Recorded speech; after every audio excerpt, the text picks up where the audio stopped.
Meow. Davi Davi. Hello, Anton. Hello, everyone. So we're here after I took your workshop about 1 week ago. Yes. Then I took another workshop during the intervening week, and wow, I learned a lot.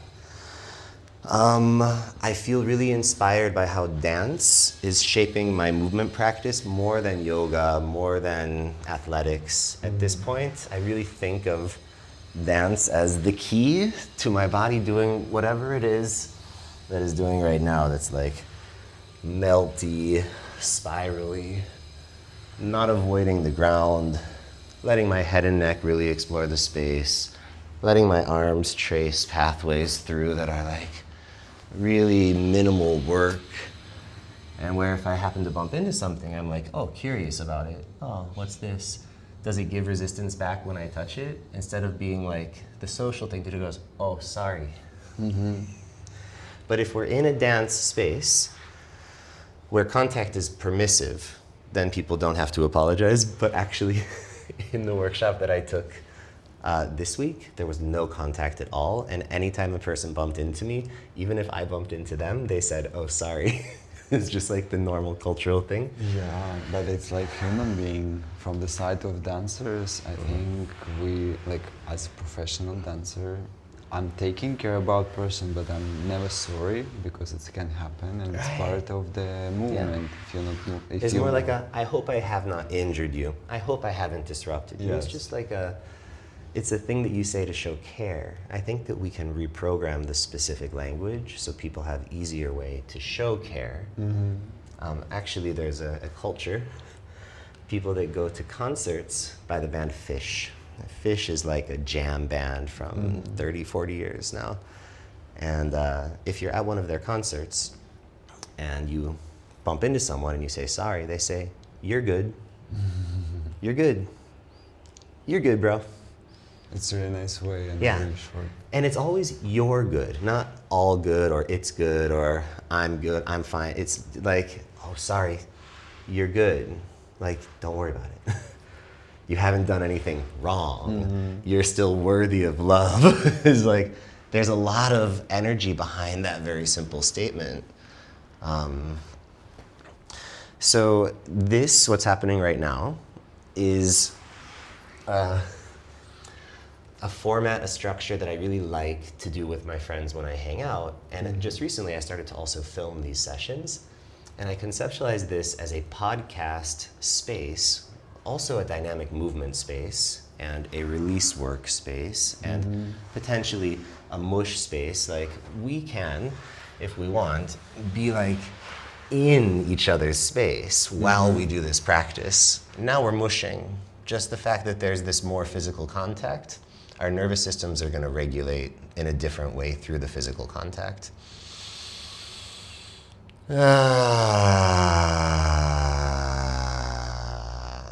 If we breathe in the silent spaces together, this also affects the nervous system. And if you slowly change your position, like whenever you do move, I'll try to like adapt to your movement. Don't get in the way, but flow with it and see where I end up. And it's like, oh, this is a new space. Cool. And I'm always asking myself what I can do in my body so I'm doing less work. Like, I want to be,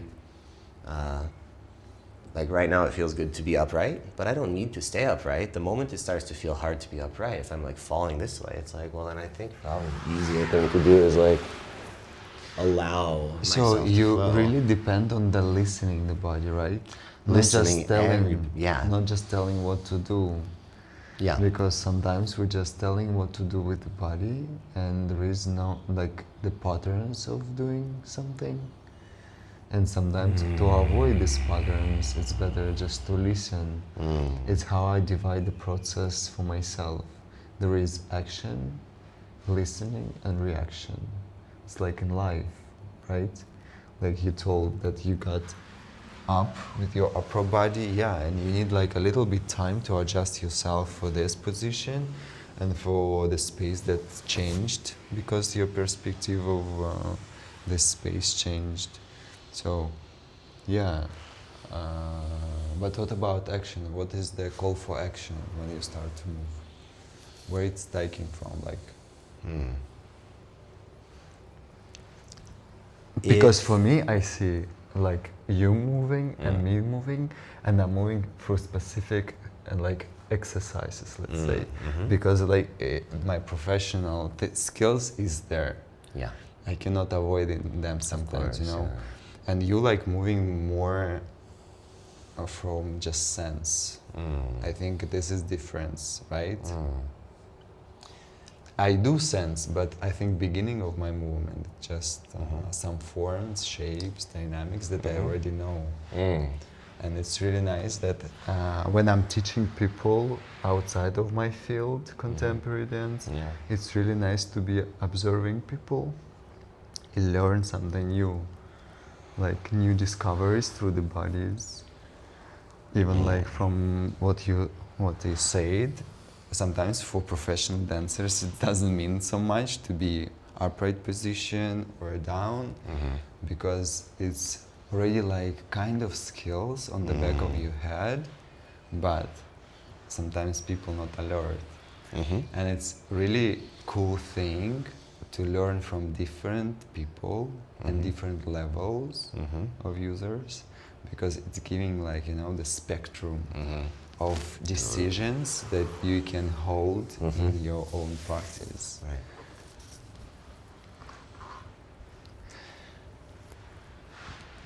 And for example, my action start right now from the moment of adjust my body for, you know, to be ready to move.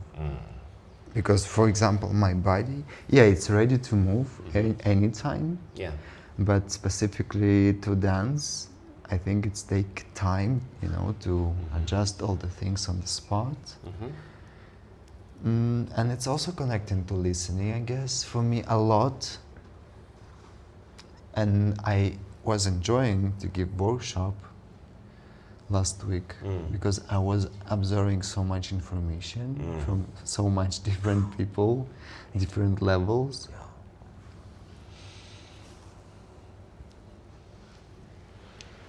You raised a lot of interesting questions. I'm focused on this distinction. Am I moving from what I sense, or am I moving from some other place? Like, it can be from the mind, it can be, like, for example, if I close my eyes and I listen to the music, and I primarily allow the music to kind of make my body, this is a moving from sensation, but it's not specifically what I'm sensing in my body, it's what I'm sensing in the field, and I allow the field to influence my body until such a time my body communicates to me something interesting, like, oh, this movement, I feel a pinching in my groin here, and then my hands will, without me even really thinking about it, will like go and pin the spot while I continue whatever that movement was that caused it to alert me. It's like a beep, beep, hey, pay attention. So now I am paying attention. And from there, like, my inertia is going that way. So if I don't stay here because I'm looking at and talking to you, then I would end up somewhere here and here, and now I have my body weight coming down onto my finger. I haven't chosen this consciously. My body told me I need to do a release here, so I'm doing it. And it really is flowing from sensation and from intuitive, somatic awareness without filtering it through the brains, like, well, should I do this? Is this the correct thing to do? Or like, am I in the right social space for this?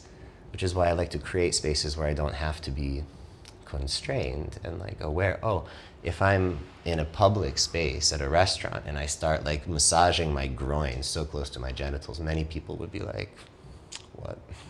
Not sure about that. What's happening there? It's okay, I'm just doing release work. This is called the gracilis. And you know, I still feel in your speech that there is for you, and I think for me as well, I'm saying this every time, we're moving from the senses, we're reacting. And for example, do you see the chain reaction of your reaction that you told about music? then it was affecting you in this way, like a little bit shaky. Then you found the spot, and you already complete like far away from the music. Right. Because the music was connecting you to The entrance. Yeah. Yes. And then there's a flow, and the flow is unpredictable. It's unique. So I think it's anyway somehow we have a lot of potential to decide in the moment, because for example you could choose like different area of your body as well while you listening the music, right? But it's somehow this decision on the back of this movement, and it's really interesting for me. For example, how do you take these decisions? Like, how did you find the moment of moving your leg behind of you right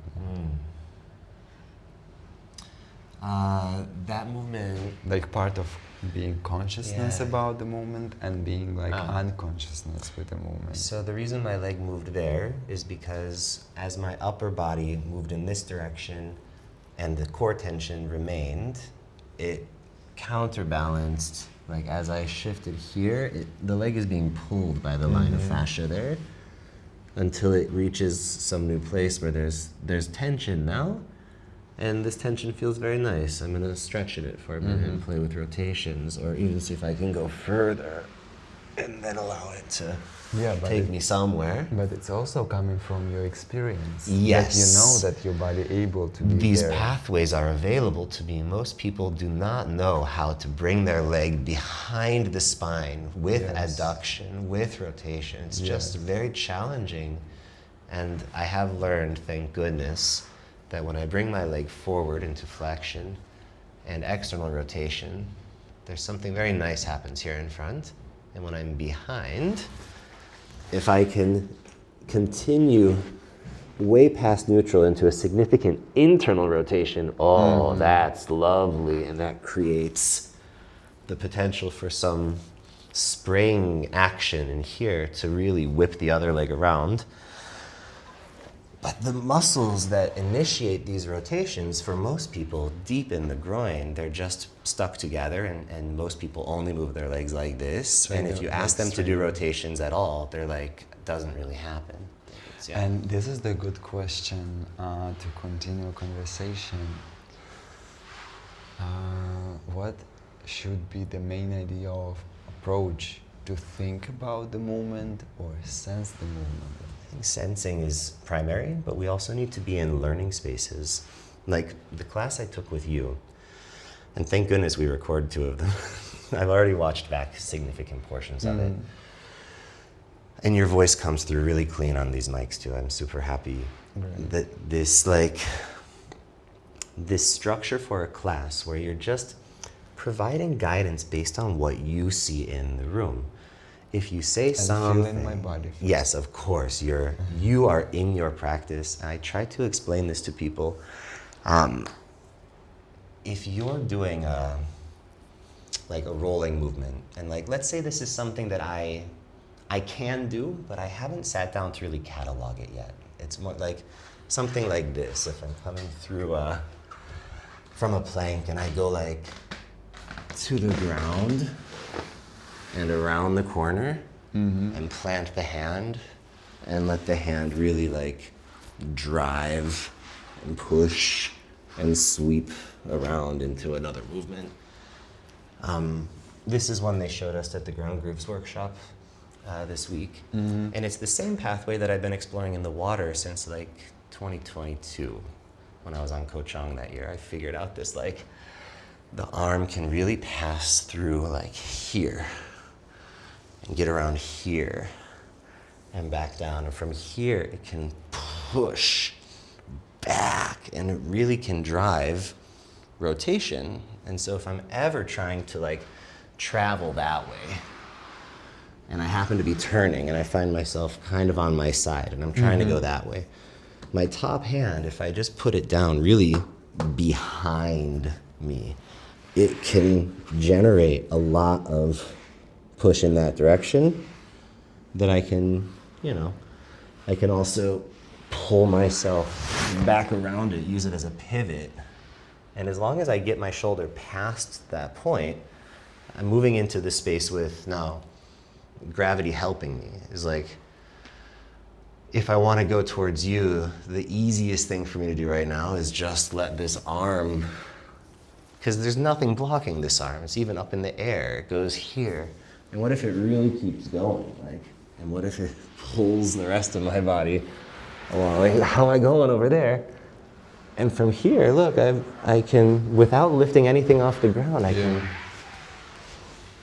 throw myself over here. But that didn't require a lot of work, actually. It just required the pathway to be available and a little bit of tension in the system the whole time. But I think it's not a lot of work for you because Agreed. you're experienced. Of course. For example, other people will see it really complicated for themselves. I remember when this pathway was complicated for me. It was not long ago. Yeah, and this is really interesting two sides for me about movement, that actually to being present in this physical reality, in this body, we can sense only through the body. The brain is not sensing anything, right? The brain just accepting our senses. The actual sensing happens in the distributed nervous system. Yes. The brain, it receives the signals Receive the through the spinal so cord. it's the second step, right? Right. Cognition. And for example, Yeah. for me, this is, it's already, I'm thinking how I'm moving. Yeah. And I think the kids that moving, like for example, when they sitting like this or like that, they don't think about don't think this. at all, no. They have just only goal. Right. And they have this availability in the body and availability in the brain, don't stop themselves and move. So this is a really good thing to divide it. What I was saying before, it's like unprofessional people, like that they don't have like degree, they didn't study dance, some like maybe some workshops, sometimes provide more conditions for the body, even better, even easier, even like, you know, more ecological way to move, just because they don't have all these patterns. But from the other side, professional people leaning into these patterns, and they can afford, like, you know, more range, more speed and everything. So I really do believe that things that we did in our class, in my workshop, it's really giving the opportunity to be in between listening and approaching with the brain. So now I feel resources in my body. I'm sitting, right? And for example, for me, it will be like easy to jump right from here, because experience. Yes. And of course, from here I will not jump because my body doesn't sense that, right? Yeah. But my brain can just give this idea, you know. Jump.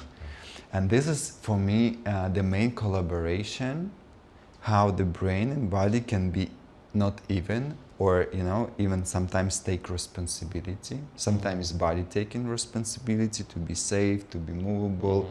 And it's for me like more moment of listening, and brain bringing moment of doing, because it's like call for action. It's how I'm splitting to this process, and they, like, you know, simultaneously going together, but sometimes it's like about the brain and body and everything. So for me it's really clear, and sometimes I'm saying, like, you know, doesn't matter on the level, sometimes professional dancers just far away from the movement, far away from the nature of the movement, really far away. You know, when I see ballet dancers standing on the first position, and then they just lose balance like that, I'm like, guys, how you got that? Like, and then they try to hold it somehow. No, it's not the way to hold. The fall is fall. It's like beginning. And sometimes I'm seeing, like, you know, like people who are just working, like, I know, in an office or something, you know, and they're approaching them body even like more, like, really listening into this. Maybe they have less sense of the body, right? Because there is like blind spots, blind parts. For example, when I'm teaching, I'm talking a lot about wrists, top of the head, because sometimes nerve system for some people need be like, also trained to feel, to sense. For example, if we're sitting and it's like, yeah, I can sense my upright position, I can sense some weight. But for example, if I will send my attention towards the back of my neck, so it's giving me different already approach. So for me, it's like nature way to feel, but still with the brain to bring more and more experience in information that I can trust my sensitivity of the body and my inner desires of the movement, because sometimes I would love to get crazy, Sometimes I would love, to be really lazy but still being performing. Because, for example, I was performing like nighttime for 5-7 hours. I was performing for 7 hours, so I cannot, stay awake and everything like body. So sometimes it was like going down, just to listen, to being gentle, to feel, a little bit like I like this quality to be like ecological with spending your energy, spending your forces into the space. So sometimes I really finding out to be, for example, in this position, I can put like minimum just to be floaty a little bit, maybe even with my energies, or to be a little bit tense, like I'm trying to push my growing up. And for example, professional dancers sometimes forgetting to be a little bit more ecological to the body, because they're using all the muscles, but the same shape can work with less muscles, with more muscles, and giving like different approach to you as a mover. From the, I'm every time saying to my students, what is the resources do you have? You have lower energy, so work with lower energy, not ignore it, because a lot of professional dancers ignoring the state where they are, and then after several years they have like injuries and everything, and then they like, where it's coming from? And I'm like, wanna say to everyone, guys, it's coming from the moment where you stop to be alert about listening your body and just, to giving like shapes, dynamics, movements, practice.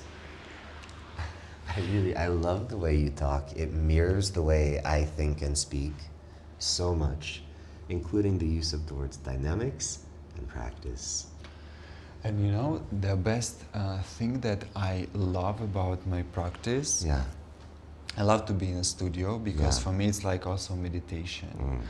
And the most beautiful answers coming from, I like when it's like lino, because I was studying and it was like studio with the lino. Linoleum. Yes. Yeah, the linoleum. black. With a little padding below it.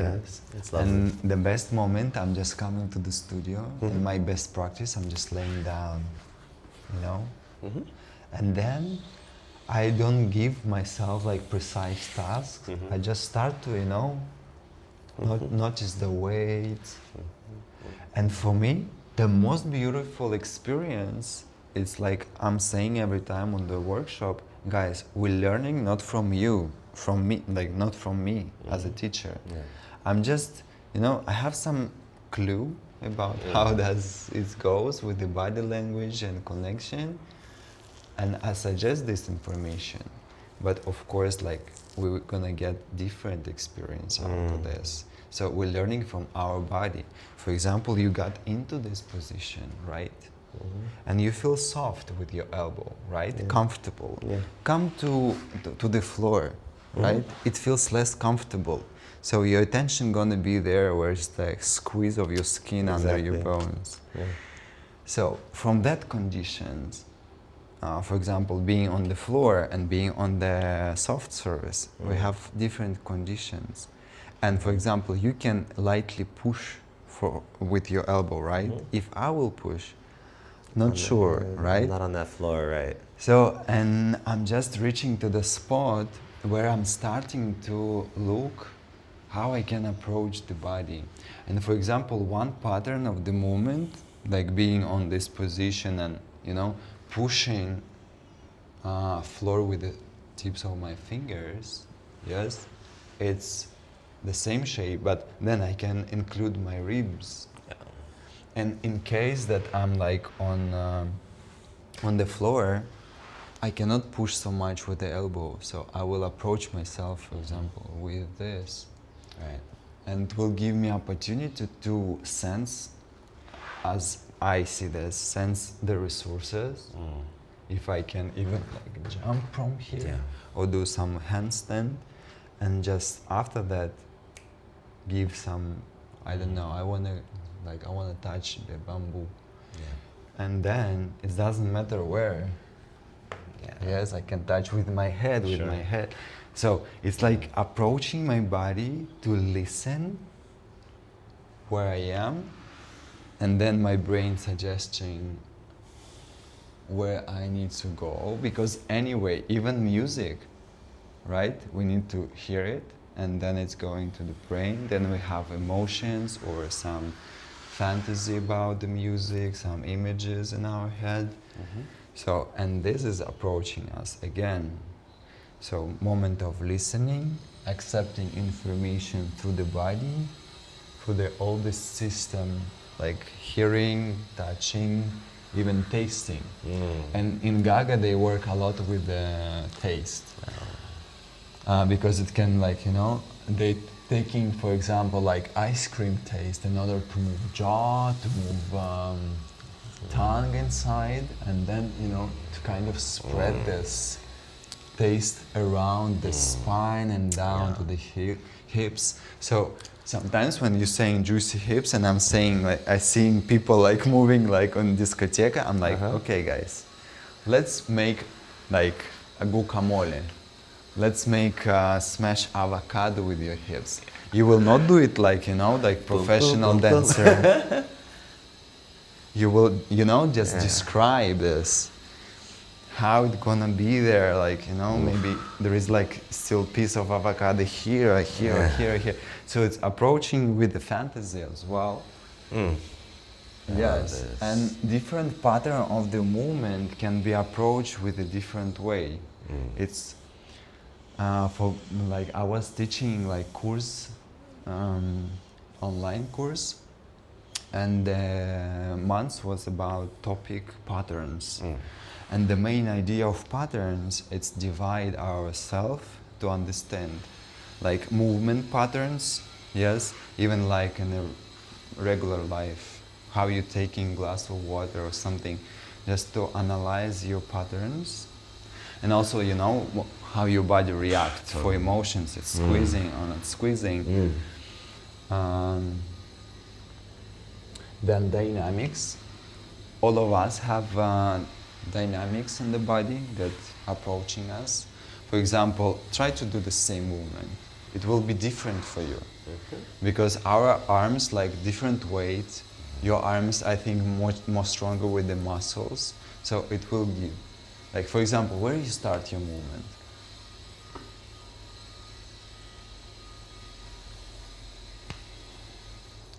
Shoulder blade first. Yes. Yeah. But I also see that you're taking a little bit space, like as a Here preparation. as well, And I don't And you're do just preparation. here, I'm just going for the movement. Because this is the beginning of the movement, sitting position. And I can drop my beginning, like in my growing and listening. So actually, I was starting here, you're starting. Yeah, I can start from here as well, you know, like Sure. to push this thing in order to make the arm movable. So this is dynamics, and we also have a lot of patterns, of like dynamic patterns in our, how we're standing, you know, how it's sitting, how it like going, how it just, you know, even if I will take like contemporary exercise and take swing down, I think we have like this dynamic. It's similar, but for every one of us, for body, it's like different information, different approach. Because for example, if I have like more like legs, I will use my legs in that. If I have like my upper body, my legs will be more stable and I will use my upper body. So I think it's really important why I'm saying about the patterns. It's really important to learn about yourself, first of all, in order to learn, you know, specific forms of contemporary, ballet, or it doesn't matter what kind of dance. And also, if we're going deeper, so there is like pattern of the rhythm. For example, I was on jam, and some people tempted to move fast. Yeah.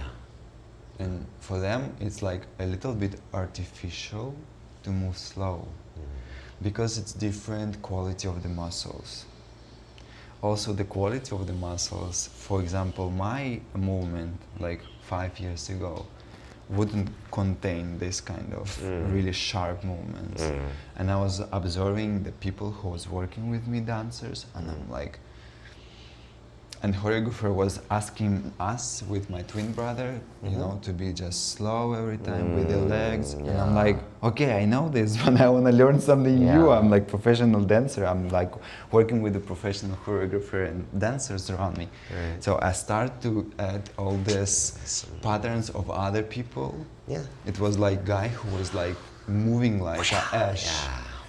And I was like, wow, I want this. It's I fun. want this skill. And also there is patterns of emotion. For example, if I will put, I don't know, like opera music. And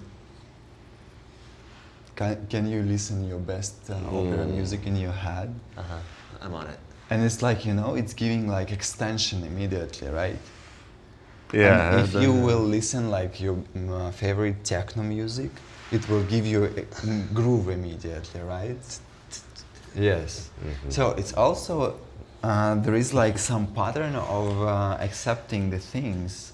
And sometimes while I'm working with this, I'm just noticing people, guys, you know that actually my approach to show the people that they already know about body, maybe fix some bugs there. If there is like, for example, about this arm that you were saying, like about the head. Yes, some people can put it here, and for example, for my wrist, it's not really nice. Yeah. No. It's Or like, you know, turn here and my shoulder is like a little bit not in good conditions. Right. And yeah, and this is the moment to learn, not just, you know, I cannot tell you precise, put your arm 5 centimeters away from your chest. No.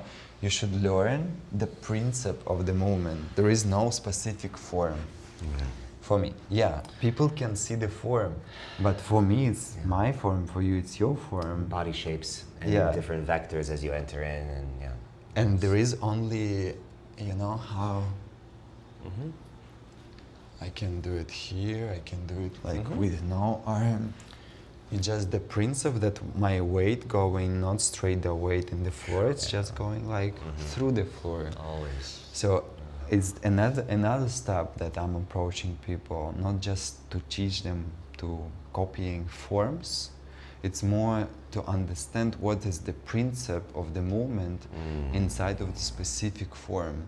And when people starting to talk about technique, contemporary technique class, I just would love to delete this The word word technique, because there is nothing about technique. There is like, let's say, body conditions. Conditioning, And for sure. and if you have your body, like, you know, sensing and trained, so for me this is technique. It's not about specific form, it's about availability of my body being flexible and strong at the same time, that I can react on this approach, that I'm listening, head giving me some idea, and I'm reacting. And the level of my technique, it's not just how low I can be in plie or how high I can bring my legs. Yeah, it's part of this. Yeah. But for me, technique, it's like the level of body, how you can approach it with different things, like, you know, for example, going there Right. and just feel that, how you can use this principle in order, for example, to go even lower. Right. It's not about to create the shape. I think shape is making a lot of dead flesh feeling, because you kind of starting to hold. Okay, it's flex, This is rigidity. but it's not like, it's not movable. No. So anytime even I'm flexing muscles, I trying to continue to move through them, like, you know. So you say, like, it's not about technique. I observe in you, you're doing some things that maybe come from your body conditioning, come from your, like, repatterning of your neuromuscular pathway. Like, when your hand reaches to the ground, you are, probably without thinking at this point, you paint it down, and then you transfer the weight through the heel and around the corner, and you maintain this. And this like, is technique. this is technique. So I do Because think, you know how to approach your weight Right. even here. Right. And if it's too much weight, so Right. you can find other solution. Right. This is technique. But this is not technique. It's just exercise that can give you a little bit more experience about how you yeah, approach. yeah. I'm not a big fan of rigid isometric long holds. Like, I do think that it is. It's helpful to do isometric holds sometimes because it strengthens a lot the tendons and ligaments. When you stay for a long time in these extreme positions, the body will, like, over time it loses strength in the fibers that are normally strong, and then the ones that are deep on the inside, they also start to. But yes, so, like, you say it's about the principle, not about the technique. I totally agree. And what was super interesting in this workshop last week is they showed us choreography, and they explain some basic principles, like you can glide your foot around. You can glide it anywhere you want, and if you glide it somewhere, Like, you've been working with the floor, right? we were working on a wooden floor with socks on, so it was no friction. You just glide, and then the foot, now that it's there, it can do stuff from there. It can pull you along. Exactly. It can propel your body in the direction that it can push you back. It can also, if you let your hips rise, Right. it can take all your body weight, and from there you can explode into some reverse movement. So the gliding is minimal effort, but once you have that vector, if I just transfer my body weight and I trust that, like, that thing is taking me somewhere, this requires a lot of flexibility in the groin, right? Like, these Yes. positions are not available to most humans unless they do a lot of stretching. I find myself, when I'm contact dancing, rolling over my leg in this position frequently with no problem, and coming through here, and, like, someone's body weight even here, no problem, I can get my other leg underneath there. These spiraling pathways, they took years and years and years of practicing and failing before they start to feel comfortable, really. Now it's like I'm just starting to really understand how to turn the corner on my hand. So movements where I, like, come through some type of, like, back bending thing, that I'm still, there's fear here, but I understand that if I just get my hand all the way around, Yes. and I let my hips, they're like, I'm not gonna hurt myself. Like, this is a pressing surface that Yes. can, I just have to do a lot more of that until it feels comfortable to keep myself a little bit more counterbalanced as I move through. But, like, I didn't used to have access to this part of my hand at all. This is, like, maybe one of the most important junctions in the whole body. Yeah. And I start to feel the same way about the top of the foot, like here, like the ability to turn the corner. But for example, for my Here. experience, like every And here. body part and even like body space is really important, because even like on the elbow or on the pinky, a little finger, I can use it to be balanced. Sure. And this is, yeah, it's like, for example, all this exercise is giving you like the beginning, you know, like beginning of understanding how does it look like. But for example, let's do together, we're sitting here, Okay. and try to find 10 different approaches to get down. Okay. Yes. And get up. Like through the outside. And for example, you see, this principle is working immediately in my body, because my head gonna be like over my stable position and my legs just compensating that. So I think this is the principle of the movement that we should learn about ourselves. And whenever I'm just working with my body, people think that I'm like, you know, stretching, do ballet every day. No, sometimes I'm just doing this Yeah. and listening. Totally. How it's approaching, like which muscles are on, which muscles are off. Do I want to use them a little bit more, or I want to let go and use like different body parts? So it's giving me opportunity to be in a space with no relating. Actually, I do relate to the gravity and surface that I'm using as a partner. Every time I'm like in solo dance, I feel like my movement connect to the partner. First of all, the floor, and then, you know, just communication with the space. And while we're approaching ourselves here, so it's giving me a little bit more opportunity going from this, you know, for example, into this, or into this, because I know the basic thing, right? How to get it down, and then I'm just working. It's why it's really nice to be just, you know, deliver to the people that they should learn about themselves first, and then bring forms, because sometimes people are dividing this process. First of all, I will learn forms, I will get flexibility, then I will start to dance. But the flexibility and forms in dance work a little bit different than it will be, you know, just stable like that. It's what you told, that people can move in a straight lines, but for example here, it's already like, you know, need to be a little bit rotated, to be a little bit more consciousness about that. And another thing about this gliding, for example, I'm stepping on my foot and I'm using this, right? I'm using all the muscles of my leg. But what if I will imagine that all this work and flex of the muscles can be with no laying on the floor? So it will give me like also the opportunity to move.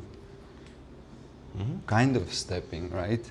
Okay, so you're doing the same pathway engagement, but without pressing into the ground, letting the leg. Exactly. Okay. Because here I can accept this information, it's slightly different, but I'm trying to, you know, kind of step on the air and push my muscles, and it's giving me like the opportunity a little bit ignore gravity sometimes, you know, ignore floor. Actually, when I'm dancing and improvising, I feel myself like, you know, the sphere just moving towards different directions, approaches. For me, it's like, this is the technique that I can be able to anything, to go like in a horizontal force, in a horizontal line, or to go like, you know, Beautiful. over there.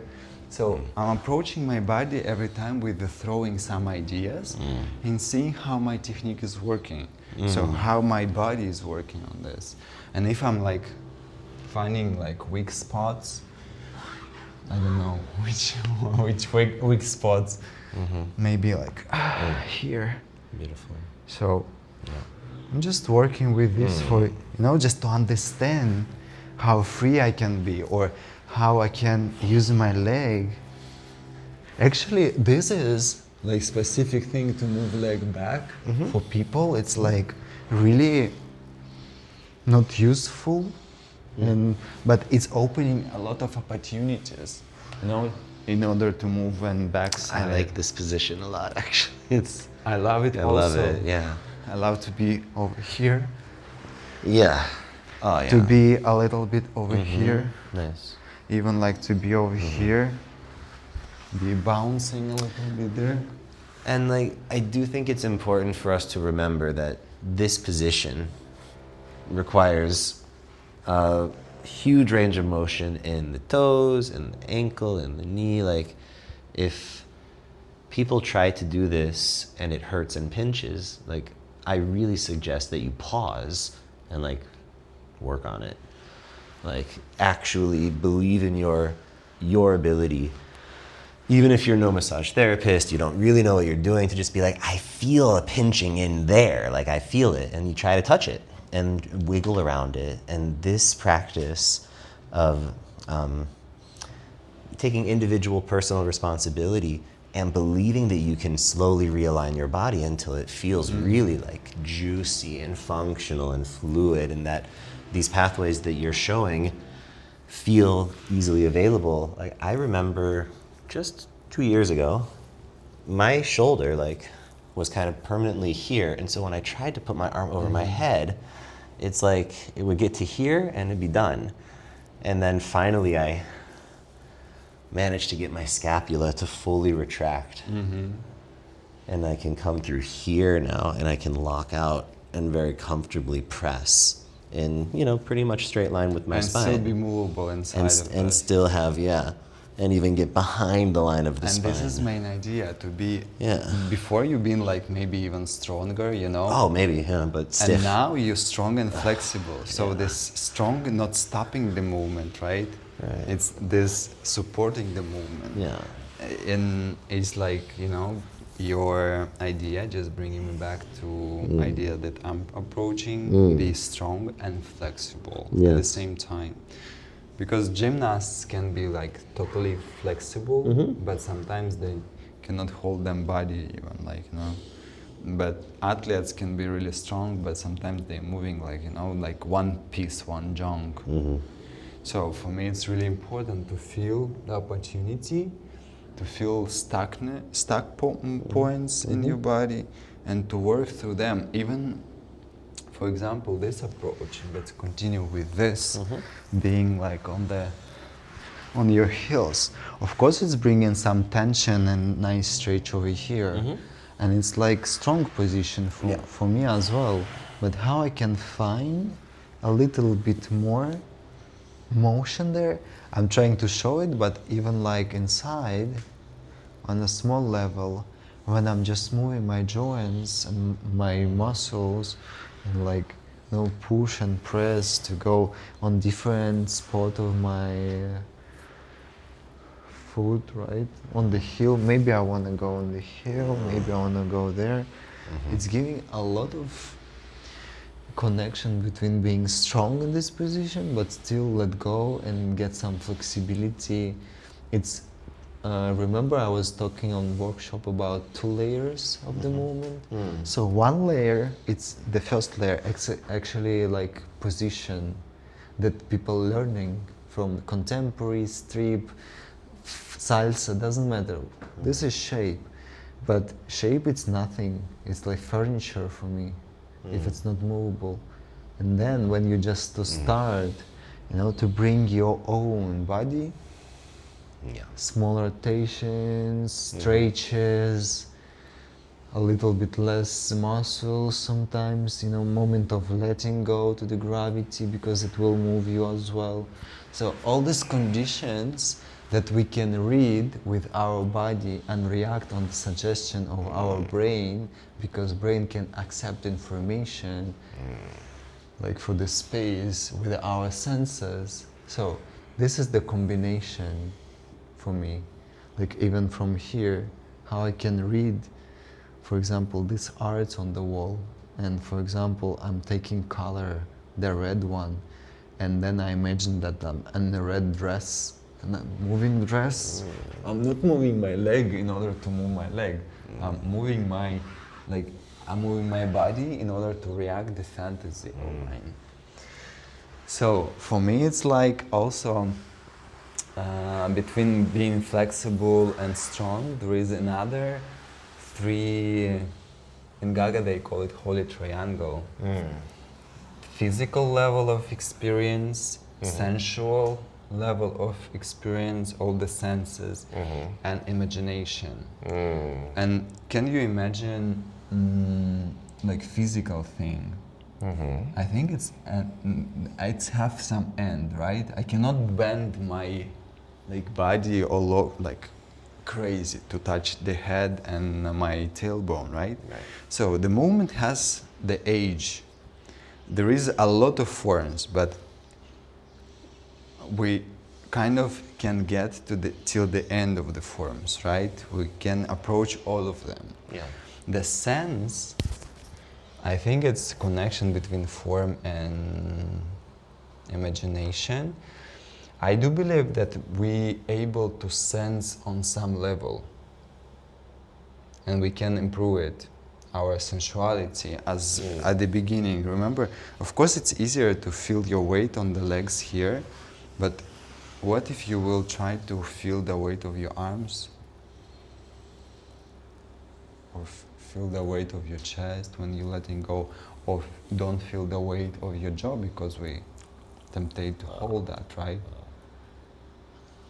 And sometimes I can bring my jaw or bring my jaw down, and it's affecting also like all the body quality. And the last one is imagination. And this one is really important, and I found out that not a lot of people can imagine things. And I think it's really important to maybe discover arts, different people talking. And while I'm talking, I have like movie in my head. Like everything that we're saying right now, it's become like a picture in my head.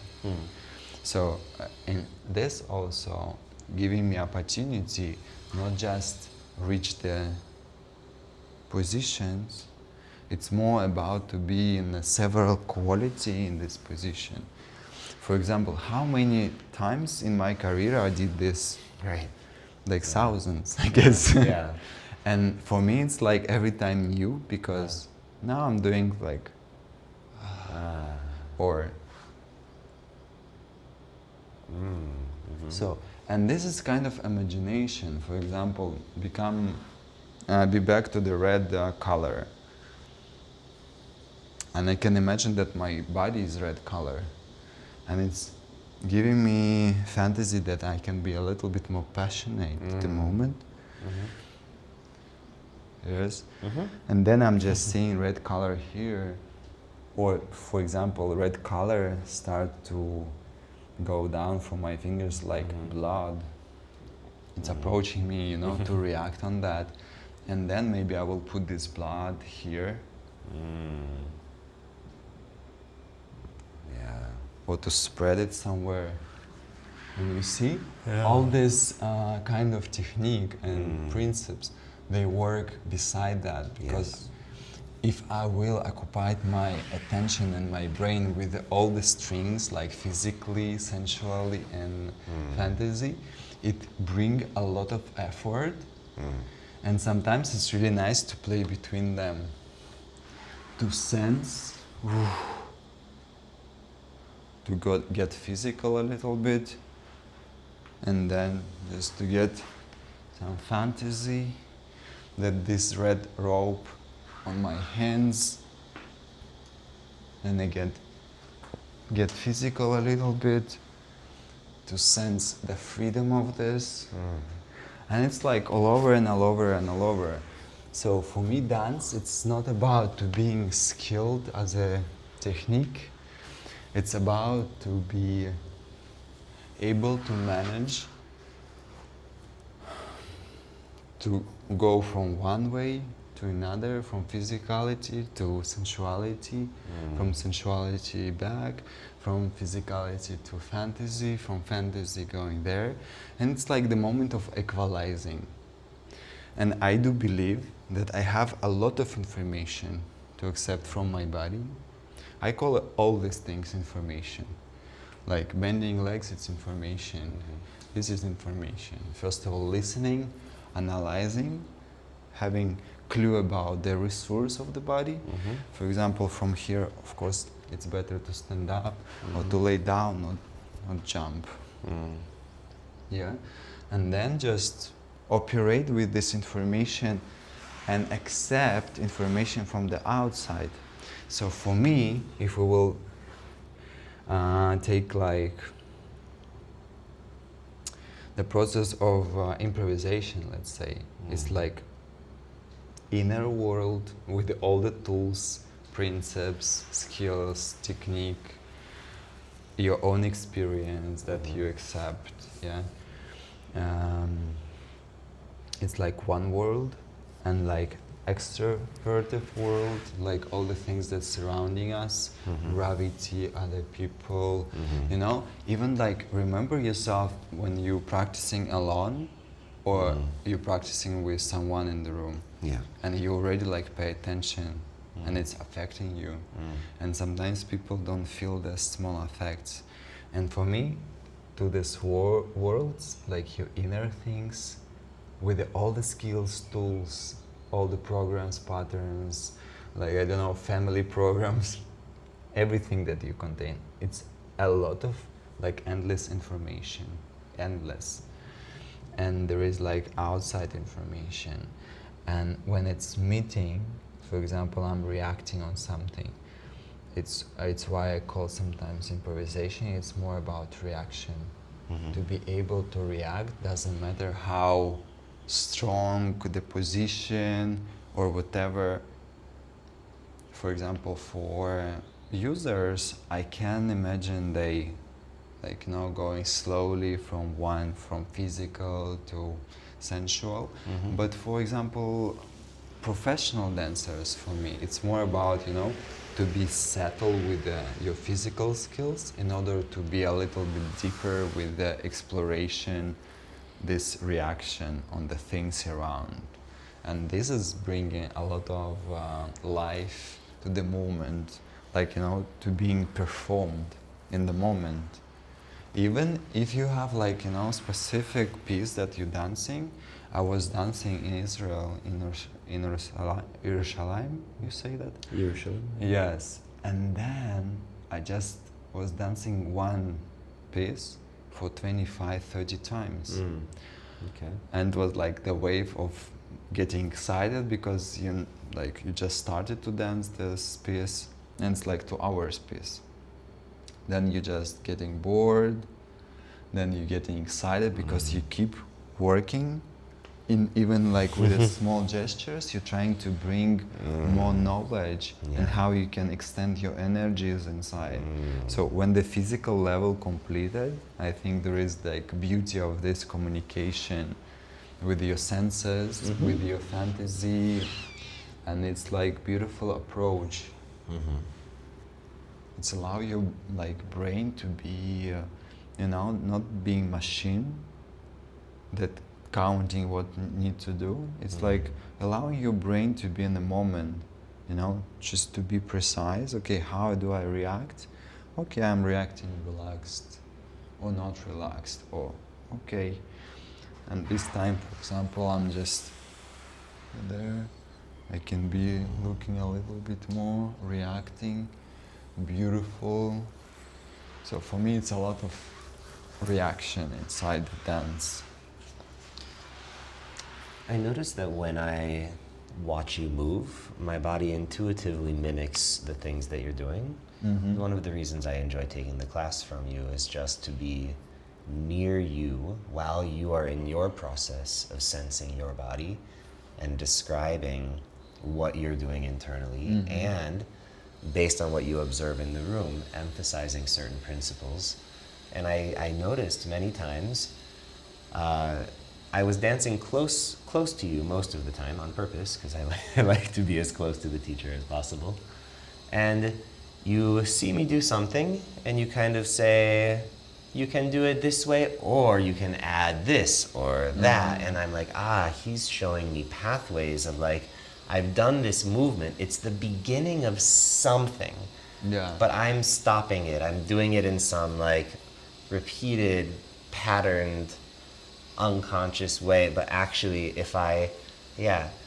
now that I know my hip can do this movement, what's the next movement and the next movement and the next and the next, to enter into this flow that we talked about earlier, where yes, we have to dive in somewhere. And this is one of the principles of dynamic release work. If you don't know where to touch yourself, just like pick a yoga posture, do it. Notice where, I feel something here. Okay, grab the lacrosse ball, put it there, lie down, wiggle around on it, try the thing again. The sensation has moved to a different place. While you're doing the next movement, you'll discover the next movement after that. It will reveal itself. It's also about reaction. Yeah, allowing the reaction. Allowing the reaction. I think this is why many of my greatest breakthroughs in movement practice have come while I'm on plant medicine. If I'm in a designated space, especially if I'm at home with maybe one friend around, it's a safe place. We have space to move about. There's music playing. Maybe there's even some body work being shared. That like, rather than my brain asking questions that are then answered through logical or rigorous cognition, it becomes totally somatic. The distributed nervous system begins to just sense and respond immediately without this extra sociocultural layering.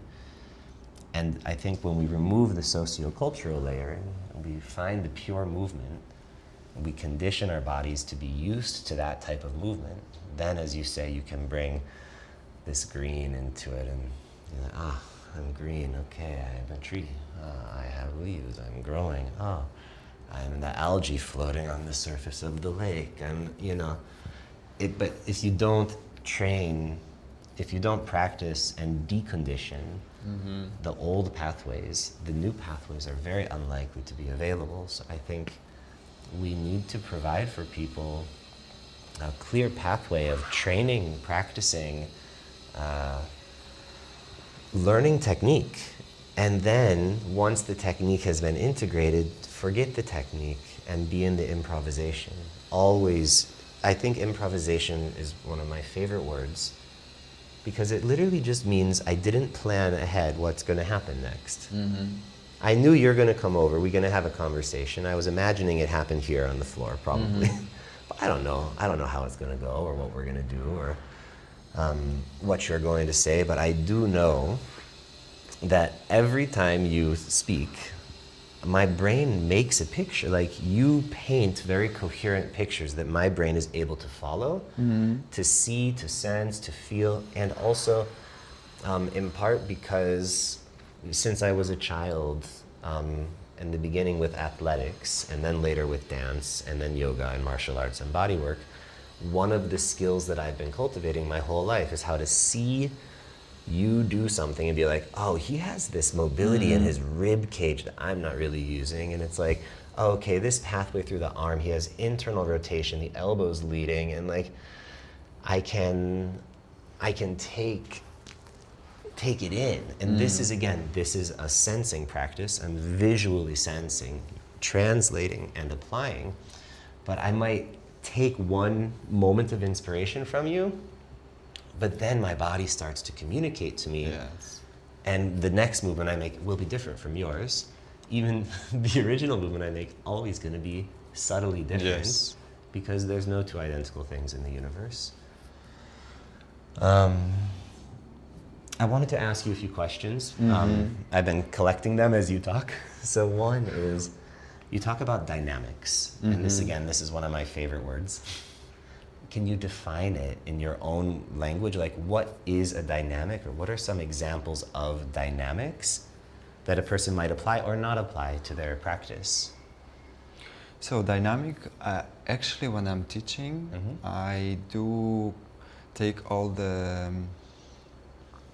these terms from the physics. From physics, yeah. I'm not creating something Great. new, but I see like a lot of teachers creating something new, completely wrong sometimes from the original source of information. Sure. Absolutely. So there is like scientists that know what is dynamic.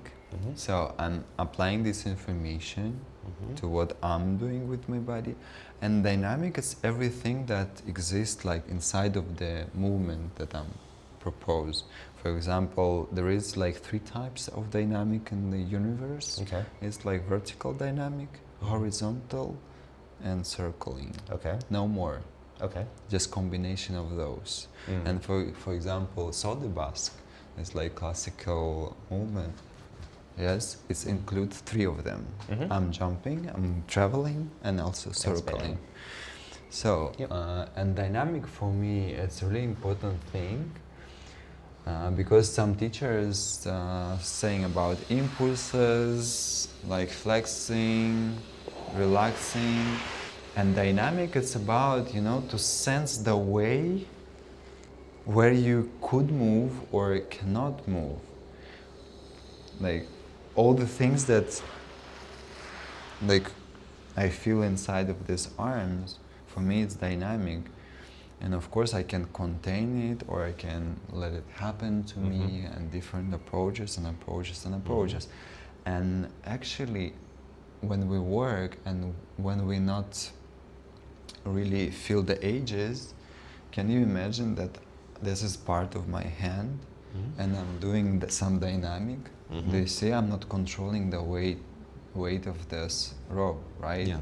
It's the same with the arms. When I'm not controlling even like small piece of my weight, it's getting like as tool I can use it, but I need to be trying to understand this weight will affect, for example, my turn. If I will turn and use my arms, it will be one. Or if I will not use my arms, you see, it's like already another dynamic. Yeah. This is beauty of dynamic for me, just to feel them. And when we work with the patterns of dynamic, for example, I can do one thing, and then I'm just starting to realize my patterns of using muscles. Why I'm doing just only from the ribs? Because it's comfortable to me. Okay, Sure. so I want to take it from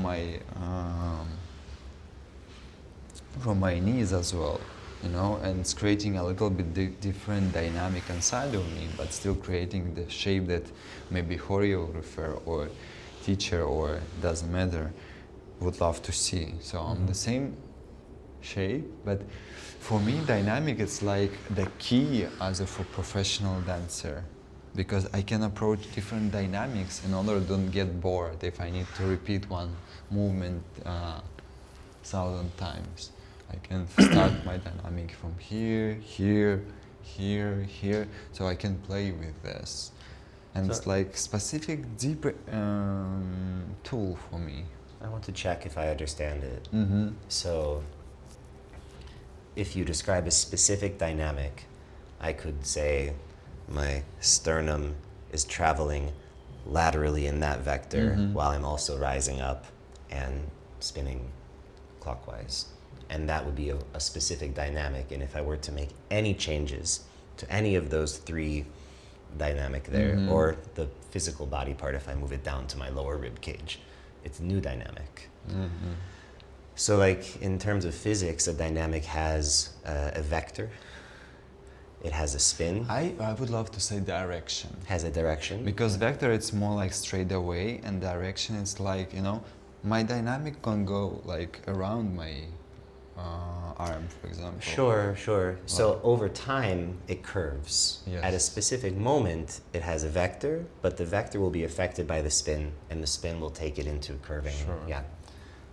We can talk about like the tangent line, but of course, we don't want it to just continue straight forever. Mm-hmm. It comes with rotation and with the other axis of movement. This like Yes. 3 axes of movement, we'll call them, vertical, horizontal, and rotational. Every functional movement includes all 3. And like, this has been a huge opening for me in the past few years to realize that even if I'm going to like turn my head to the left, here I'm only exploring one axis of movement, is to do just rotation around the vertical pole. But if I allow my head to like tilt to the side and fall to the front and rotate, that I get this like huge range of motion that feels very connected to the rest of my spine and creates an opening through my thoracic spine. It initiates a spiral. It still takes me behind very easily. I can see behind me if this is the goal. In nature, as you said, you notice your like startle response, like, oh. But it actually, most things in nature, imagine I'm watching a small animal run on the ground, and I see it, it goes down and it passes by my feet, and as it goes past, the head naturally it can track it here and follow it there. I wouldn't, Yes.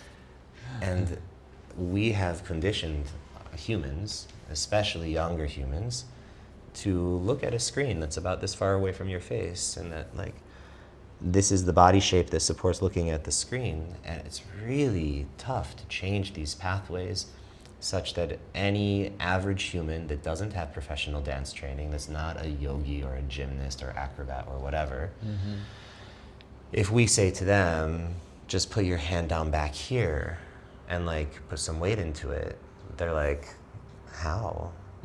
Like if you ask a person to sit cross-legged and push their hands down to lift their butt from the ground, even this movement, because the shoulders are here and they're like, I can't barely touch the ground. Like, so just understanding that the arms can do this, but the shoulders have huge range of motion, and most people don't think of their shoulder as including the collarbone and the scapula, but this whole system is your arm. This is a good direction to talk about system and vectors and connections. And actually it's the first layer that I'm teaching people to feel the system. Like, I mean system that connect this vector through you in diagonals, sides, your verticals, like spine line, when it's become like together with the leg, how it's approaching. Like, for example, there is a term, I don't think they use it a lot in Gaga, but there is like term knee cross. Knee cross? Yeah, new cross. New cross. Ohad saying a lot about spots behind your ears, and that we can find a little bit straight sensation while we like pulling a little bit away the top of the head. And it can be, of course, like these conditions for some people, they will feel it only in this range, But for example, for me, it's like, it's really thin inner connection between the body parts.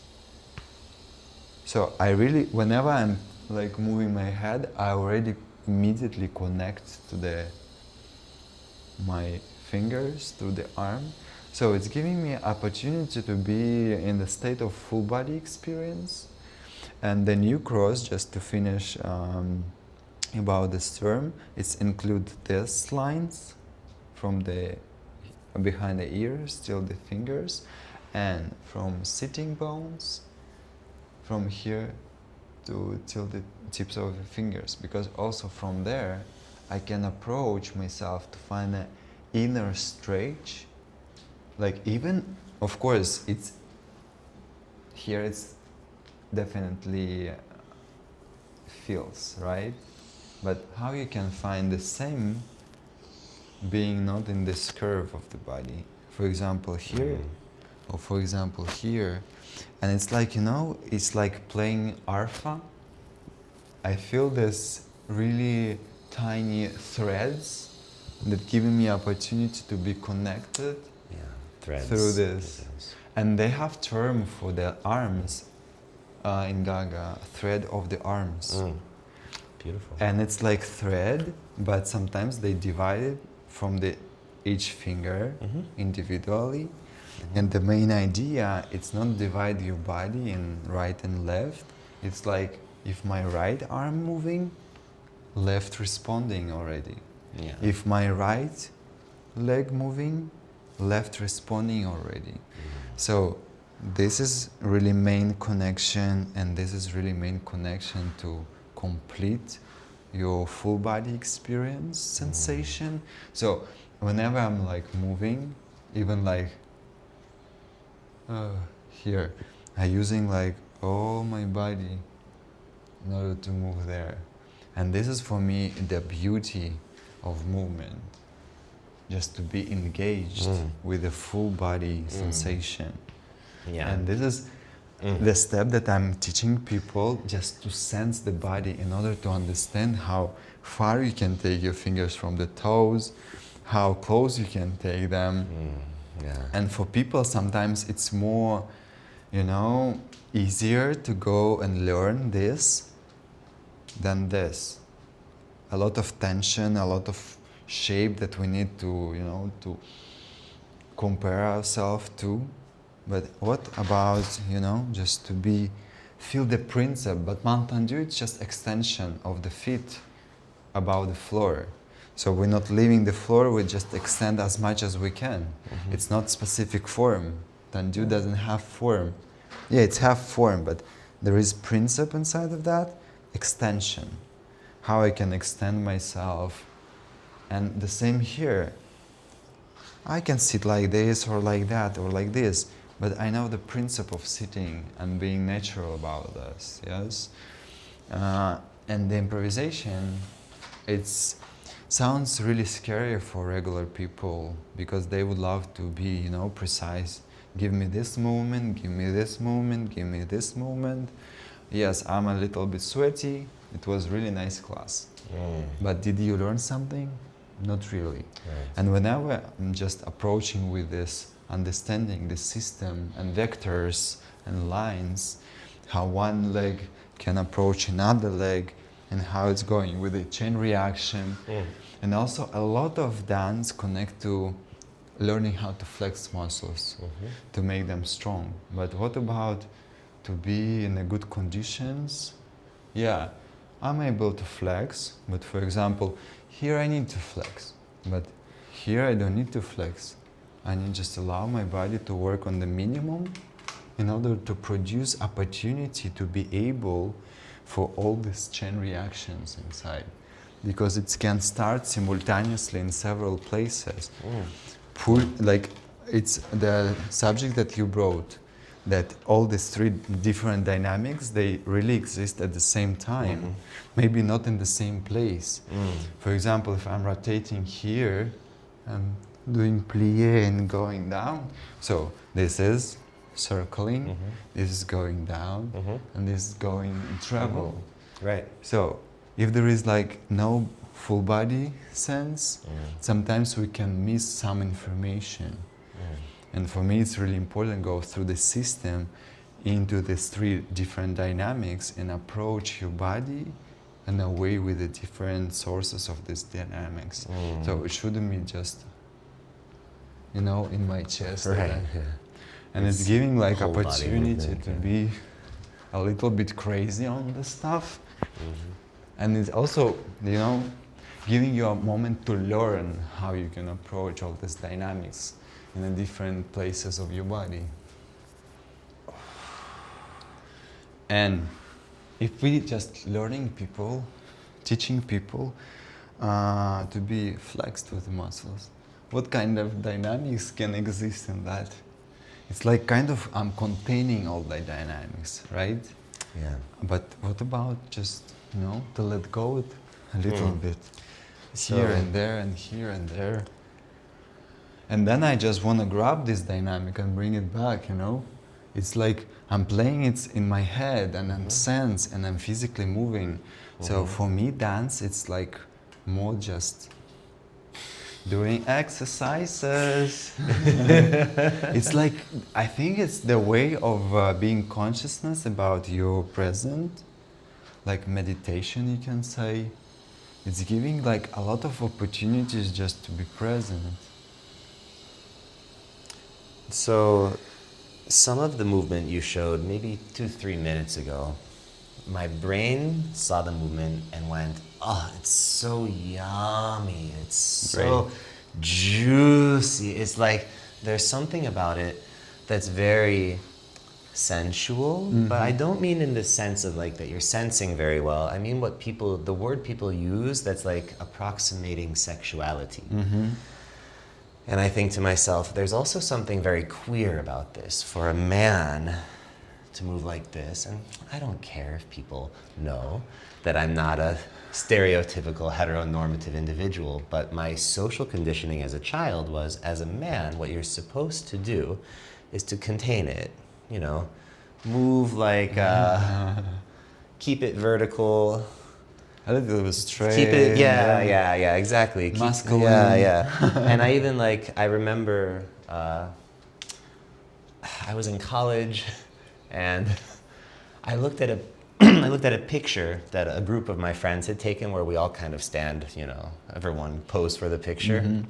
I look at this picture while I was on mushrooms and I looked at it and I was like, what the fuck is this? Like, this is the most unnatural thing. Like, we were hanging out, having fun, and then we stopped everything to stand still and dislocate our shoulders and puff up our chests and try to like look really big and cool. And then we went back to like being humans again. And I'm like, what is this thing about like posing and like trying to look big? But actually, when I look big, I become very non-functional. And when I get smaller from this position, I'm very explosive and elastic, and I can very easily Go even like more relaxed. Yeah, I can really go. I can go anywhere. Or but- just flex your muscles. And even from this smaller position, if I let myself to get bigger, but I actually take up space, like I really reach into this space, this is again like I haven't had to like distend and stretch my torso so much. Trying to make my torso look all big actually just uses a bunch of the available tension. And that if I allow myself to be changeable through the whole system, Yes. the available tension can transfer to wherever it's needed. And having some tension is very useful, actually. It's like, you know, you take a rubber band and you stretch it. If you release one end, it goes somewhere. And if there's some weight attached to it, that will stretch and it will, and we really can do Recoil. this. Yeah, exactly. This compression, this recoil, we can do this with our own fascia if the fascia is conditioned in a way that makes it stretchy and hydrated and elastic and okay, hold on. I had another question earlier. You were talking about that. Go ahead. You I first, just want to say one thing. Yeah. That I really meeting this moment when teachers just teaching flexing muscles. And did you feel that I'm teaching more to let go, relax, let it happen to you? Remember all these phrases from the workshop? For sure. Like, let it happen. Let the moment happen to you. It's the beauty of being like connected to your body and let it happen. Yeah. And it's why like just one thing for the people who will listen that, try to do this. Try to move. It's artificial from the beginning, right? More muscles like flexed, less movement in that. Yeah. So, and this is that I'm trying to teach people from the beginning. Don't be stressed with your muscles because like bringing stress. Be like 5% activating your muscles, but 5% everywhere. Yes. Like your feet, your fingers, the back of your neck stretching. It's like in Gaga they call it floating. It's like opposing, negating gravity. Yeah. So this is the moment that we can do your exercise that you're doing upside down using gravity. We can do it with our muscle that's supporting our spine to being like, you know, a little bit not just erect with our spine, to be extended with our spine. And I think it can bring a lot of healing to the body, because the blood will start running better. And also about the hips, your discovery that it's really important area, because it's like connection with the all the body parts. And if I see the people cannot move the hips, male, female, doesn't matter, you're a human being, and like if you don't know how to approach your hips and to feel the range of your hips, it make me question if like you have connection to your body. So for me it's like really to be engaging all the muscles, but the minimum that I need to. Minimum that I need to bring my leg here, or minimum in order to do jump or something. I will not like approach to do this small jump. If I would love this quality, of course I will be able to approach. Yes, this is the thing, it's really like, I'm saying this every time, but still, I'm a little bit suffering, but people cannot get there. But it's so easy, but sometimes it's too hard to sense relaxation. It feels artificial sometimes to the people who are like, you know, in this kind of existence, rhythm, city and everything. And also my experience about to be relaxed, this trip is making my body like relaxed like hell. And it was like sometimes, wow, I cannot allow myself relax even more, because I don't know this deep level of relaxation. And it's like, you know, bringing a little fear for me as well. And I can imagine that, you know, people who are approaching themselves like for 20 years being like this and then trying to relax, I think it's like also a mental issue there. So this is, let's go for another question then. Yeah. First, I respond to what you just said because it's fascinating. So there are like different reasons why the muscle tissue might be chronically contracted. Part of it is the fascia that surrounds the muscle can really become contractile tissue when it's been injured, stressed, inflamed. But actually the muscles, it's liquid. Yes, it's that a liquid in, matrix, and the cells in the liquid matrix can become contractile. The fascia, literally. Just for people to understand, the muscles is liquid. Literally everything in your body, it's suspended in liquid, and there's collagen and elastin, and there are cells that produce this collagen and elastin. And actually there's some variance in how the proteins fold. And so some people are just a lot squishier, a lot more elastic than others, depending on the literal folding of the proteins. And then there's like injury and recovery from injury. There's scar tissue, and there's this tendency to limit a movement if the movement causes pain. So imagine a person, when they lift their shoulder to here, it pinches, and so they just learn over time, they're absolutely not coming up here. It's not gonna happen. And the way that you can make sure you don't get up to here is that this muscle down here that limits that movement is going to stay permanently contracted to make sure that even if you take my arm and you pull it up there, it's not going up there. I'll make sure. And even if a skilled therapist were to come in and release the fascia in the shoulder that was causing the nerve to pinch and like show them the range of motion that they have now, it would take a lot of conscious effort and reconditioning for them to bring their shoulder into that range of motion.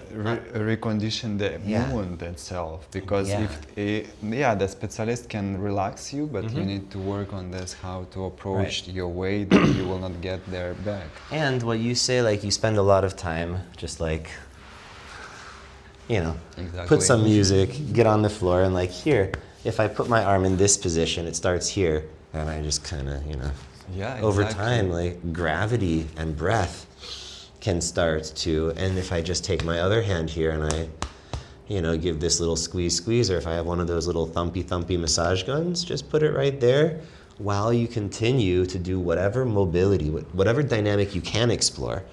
however much rotation is available, however much flexion and extension, you know, you'll be limited at some point. Like everyone reaches the end of their range of motion somewhere.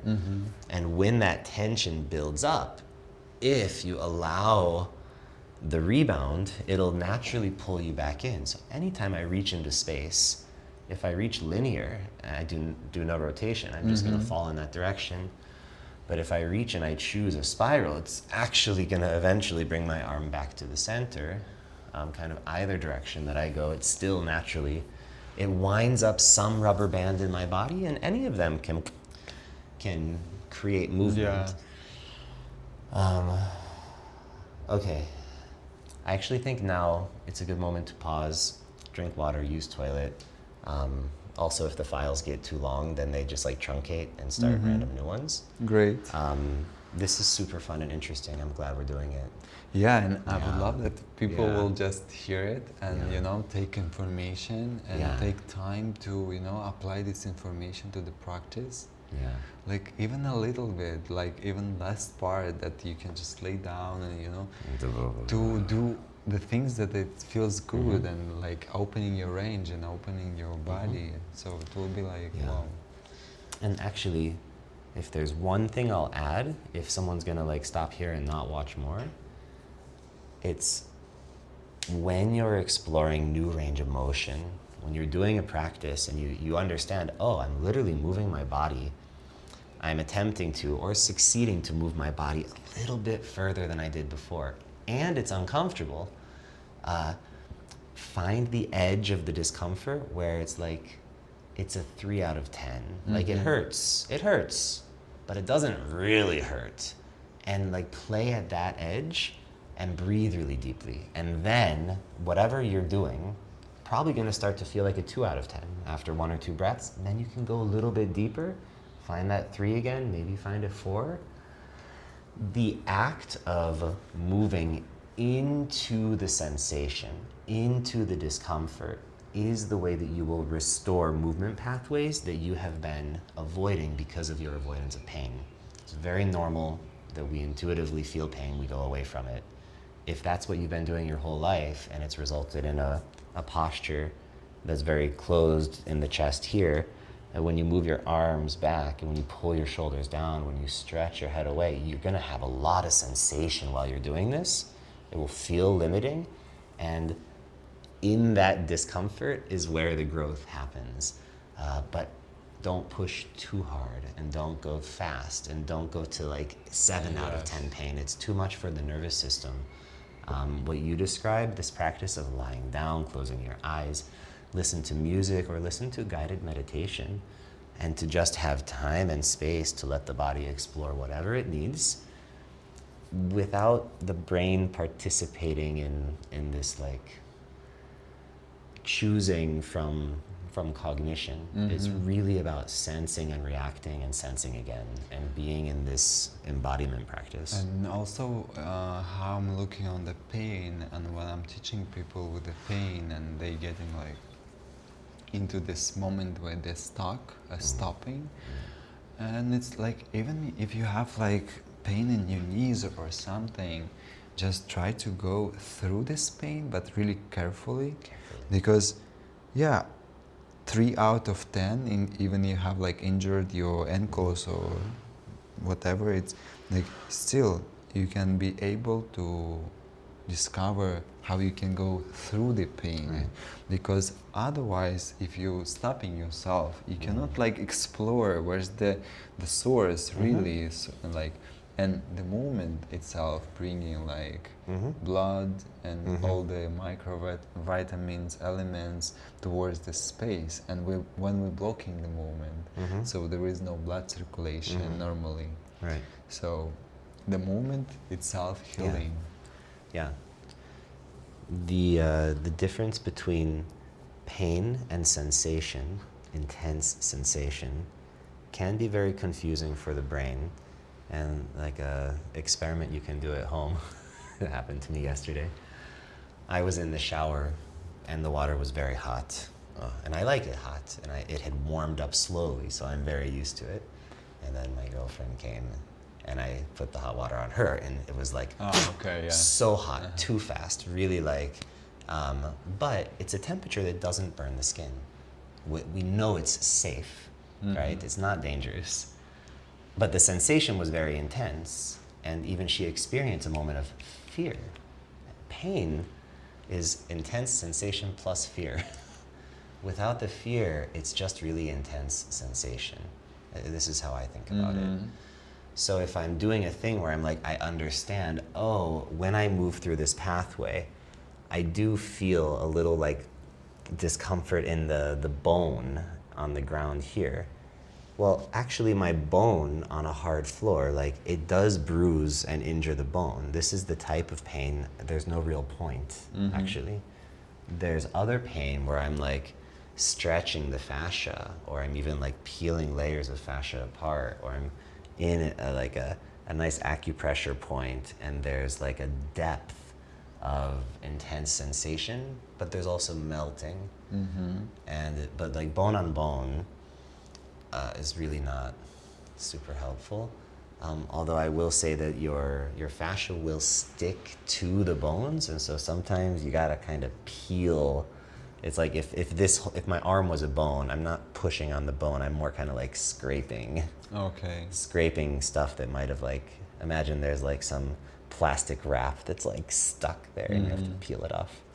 And this work can be pretty superficial actually, like right here on this bony surface here, just like running my fingertips across it and seeing in both directions, can I feel the strings? We talk about the threads.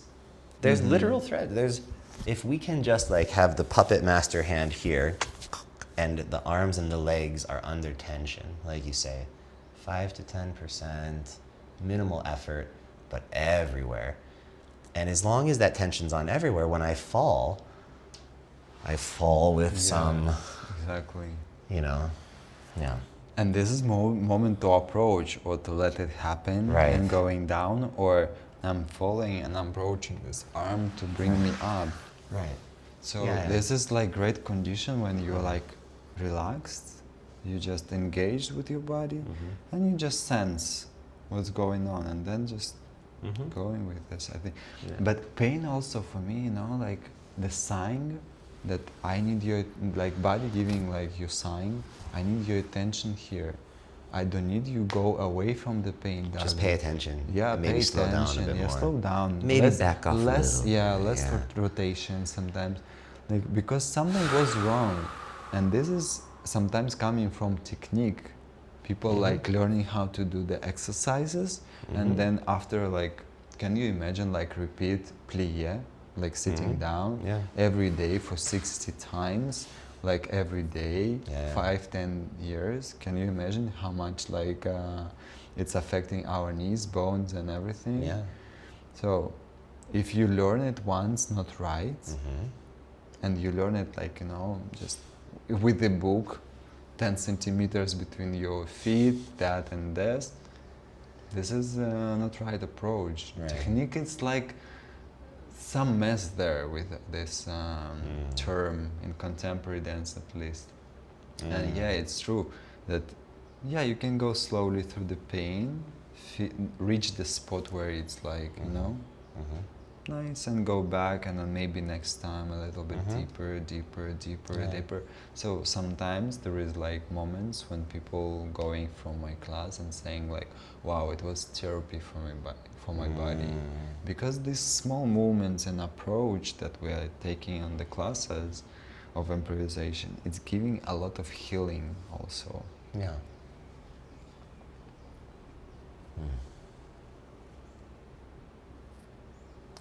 I'm thinking about, as you said, if you learn how to plie according to the perfect technique,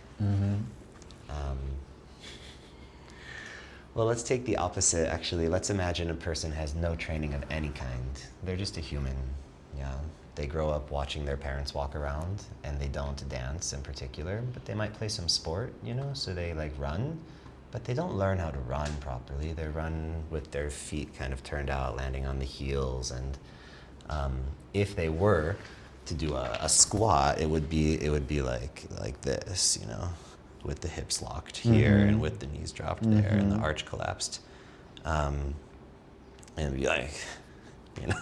And I ask people all the time when they come for bodywork sessions, I have them just stand, I have them shake out and just stand, and everybody's already with their knees locked and their hips here and their. Yes. And then I just kind of point out, I'm like, okay, the shoulders are a little bit, the hips And are a for little bit. them, it's like perfect condition of the body, you know. They coming like they used to it, like Right, all yeah. this tension. And so the act of plie, if we're going to talk about technique, I would say the ability that the knee tracks over the toes, that the hip, that the fold here at the hip, that I can keep my pelvis neutral, that as I go down, I still have like, you know, I can really come to here. And it's really nice. Can you just stand up and you started going down and just move your body like that, and then you stopped because like on the middle of plie it's harder, and it's take like your concentration more on the level. Can you still? Yeah, Yeah, even this exercise will give like a lot of. It's a great fun. exercise, yeah.